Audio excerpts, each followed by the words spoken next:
Good morning, everyone. Goose here. I thought today that we would answer some questions. I've had some emails come in, so let's get to the first one. What do you like better, a dress uniform or casual? Dress uniforms look good. They're very uncomfortable. I like the casual look with the inner body armor, unless you have the outer body armor that you can wear with a badge or a sew-on badge and nameplate. The tactical vest that everyday patrol officers wear, I don't think that looks good. I think that looks threatening to the average person. Now, I do think that is useful in law enforcement in certain situations, but not in everyday patrol. Here is a secret about a dress uniform, which is known as a Class A uniform. In this short video, you will see shiny buttons.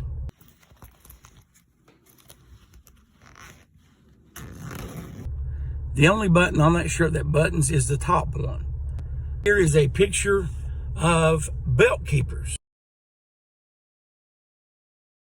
What these do in law enforcement is they keep your duty belt, which is your gun belt, secured to your inner pants belt, so it won't fall down. These belt keepers keep everything together. If you have what is known as a cold brown and you really have to go to the bathroom, it sucks to take all those off. So the next question says, hey Goose, I love your videos. Keep it up.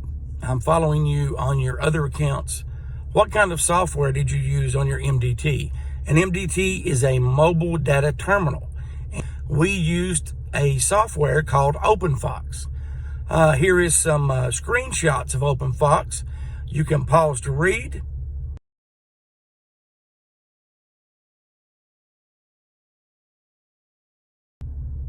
Here's what it looks like if you run a driver's license. This is what comes back to the police officer.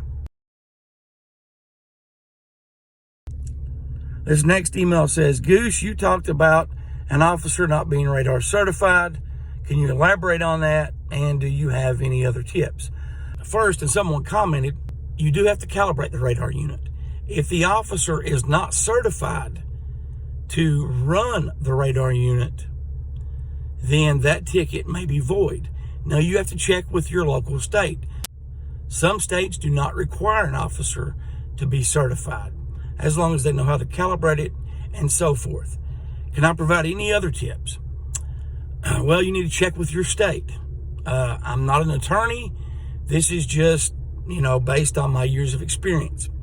And you can go back to look at the Clay County video series of the deputy that got arrested for DUI. He refused all field sobriety tests. When you take field sobriety tests, what you do is you give the officer evidence to use against you in court. Now, why did that officer refuse? Because he knew that if he done those and failed, he gave the officer evidence to use against him in court. Now, before I say this next thing, again, I'm not an attorney. This is not legal advice. It is better to be charged with DUI than convicted of DUI. And what I mean by that is if you refuse field sobriety and you refuse other tests, depending on what state you're in, you'll probably lose your license for a period of time. Again, that is not legal advice. If you have any questions, just message me or you can email me. The email is listed in the video description. I want to remind everyone to be sure to follow my backup account. You can find that account tagged in this video description.